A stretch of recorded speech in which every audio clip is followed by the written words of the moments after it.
Hello, good day to everyone. Napagplanuhan namin lumabas. Gusto ko magpalibre kay Beshi. Siya lang naman ay may OT. Ako wala. So, sige sabi niya, lilibre daw niya ako. After 10 years na pamimilit. Yan, dyan niya naisipan. Kasi yan ang favorite kainan namin.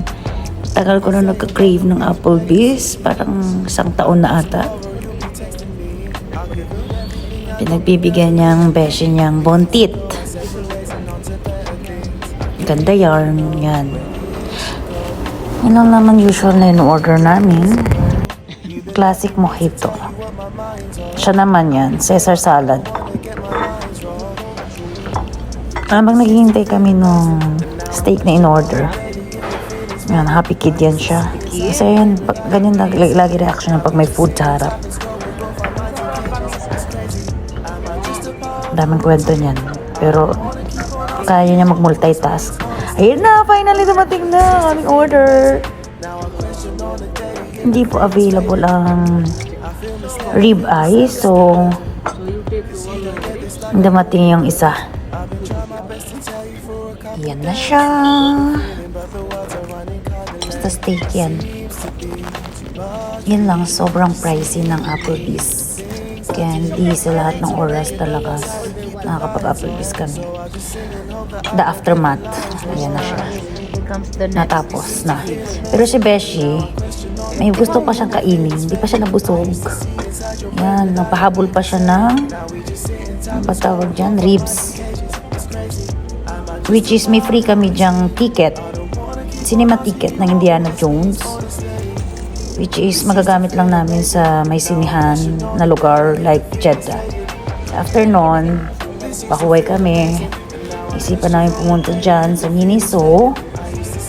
Sabi niya, bibilan daw niya yung baby ko ng utensils niya. Sabi ko, hindi pa nga siya nailalabas at saka pang matanda naman na yan. Baby pa lang yung baby ko lalabas para advance daw. O diba, napaka-advance si Beshi. Gusto ko himatayin sa kanya. Nag-grocery na rin niya. Nag-shopping na rin yan siya. Sabi namin hindi kami gagastos. Pero may nakita siyang sale sa Milano. So, ginrab na niya yung opportunity. Besh, ang dami naman yan. Naisipan rin pala niya bilahan lahat ng mga anak niya.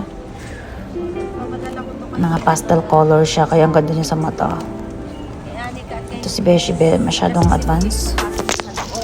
Ayan. Tripan pa niya yung mga cutics. Diba naman sabi niya, pa-mens na siya, so hindi naman siya makapag-pray.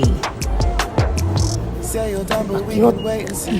So, ayan siya sa mga ganyan, mga simple things, small things.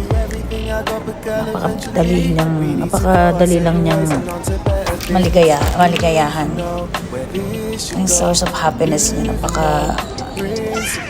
shallow lang. Which is nice. Hindi siya toxic kasama. Ako yung nahihiya kasi wala akong nakikitang gumagawa nung ginagawa niya. Tinetest niya. Siya lang. Naging lookout ako dyan. Pang tip lang kasi yan. Beshi, ano na?